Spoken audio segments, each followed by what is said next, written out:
Hello guys, ngayon i-share ko sa inyo kung paano ang tamang pagsaksyon ng mga alaga natin na may mga plema, yung naka-NGT sila or dito sa ilong or dito sa tiyan. Okay guys, let's go!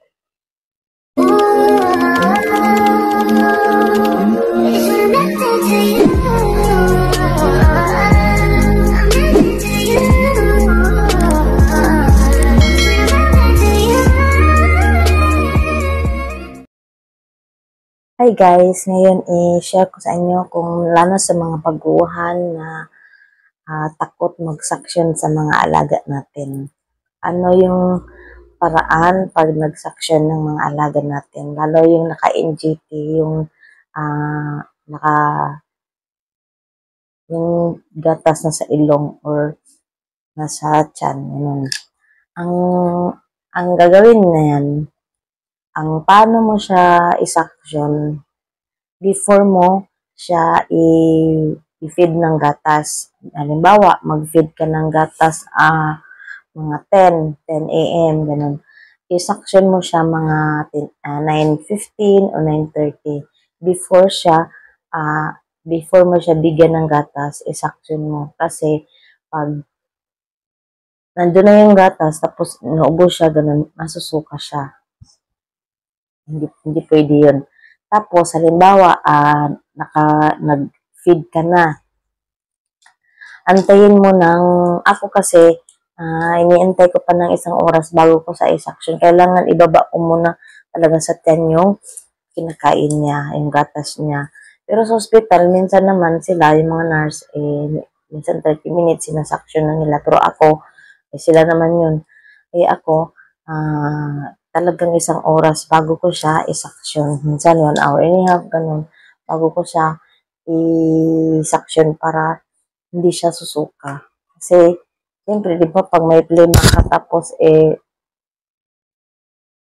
na ganun yung bibig mo, ganun. Talagang, di ba, mapil mo parang susuka ka.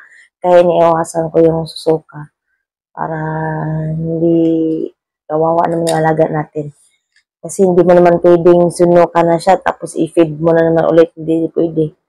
Kasi may oras yung feeding nila. Kaya, yun talaga ingatan natin kung mag-feed tayo ng alaga natin, kailangan talaga bago siya bigyan, talaga nakasaksyon mo na yung sinaksyon mo na para pag kasi pag na-feed mo na tapos ano na iubo pa, sumusuka talaga siya. Kaya wala pa naman akong alaga na sumuka na nasaksyon kasi nasaksyon ko talaga siya bago magpainom ng gatas.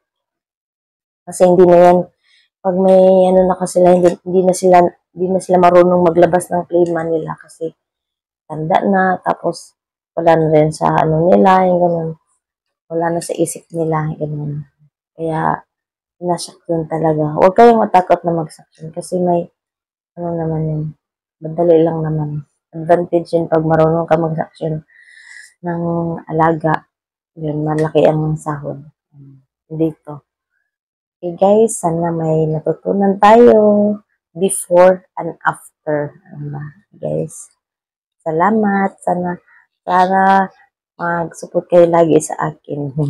At sa mga nagpakulay sa akin, thank you so much. At sa mga walang sawang support sa akin, thank you talaga. God bless us all. Ingat po lagi. Bye!